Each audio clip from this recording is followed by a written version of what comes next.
Je sais qui tu es. Le principe est apparu discrètement en mai, sur les réseaux sociaux, notamment celui d'Instagram, avant de se répandre chez les moins de 18 ans.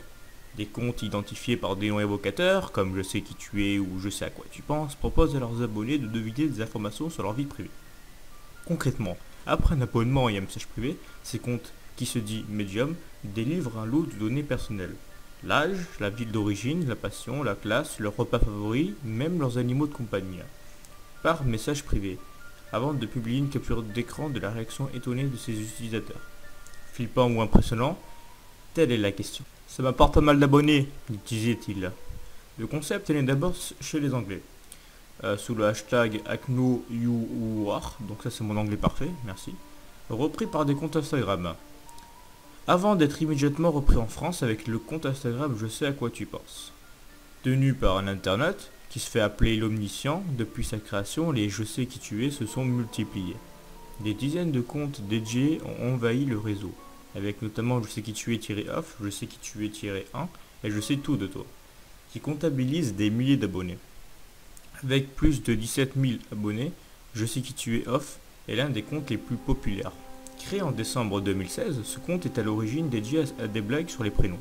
Le 25 mai, il s'est toutefois reconverti en adoptant une identification mystérieuse et une image tirée de l'univers des Anonymous. J'ai décidé de changer de thème, car c'est ce qui marche en ce moment, nous explique-t-il, sous couvert d'anonymat bien sûr. Le détenteur de Je sais qui tu es-off, disait-il, ça m'apporte pas mal d'abonnés. Effectivement, il y a une réelle concurrence entre tous ces comptes, Je sais qui tu es, chacun essaie de se faire pirater, ou de prendre le compte des autres, pour les éloigner en fait, pour éliminer la concurrence. Par exemple, je reçois plusieurs fois par jour des messages pour m'inscrire sur un site qui va me voler mon mot de passe de mon Instagram, donc le phishing. D'autres comptes se disaient victimes de chantage, n'hésitant pas à le partager sur le réseau social pour informer les internautes de ces fakes. En revanche, impossible d'en savoir plus sur la technique de Je sais qui tu es-off. Pour dénicher des informations personnelles sur ceux qui lui écrivent, il reste plus vague et préfère évoquer ses concurrents.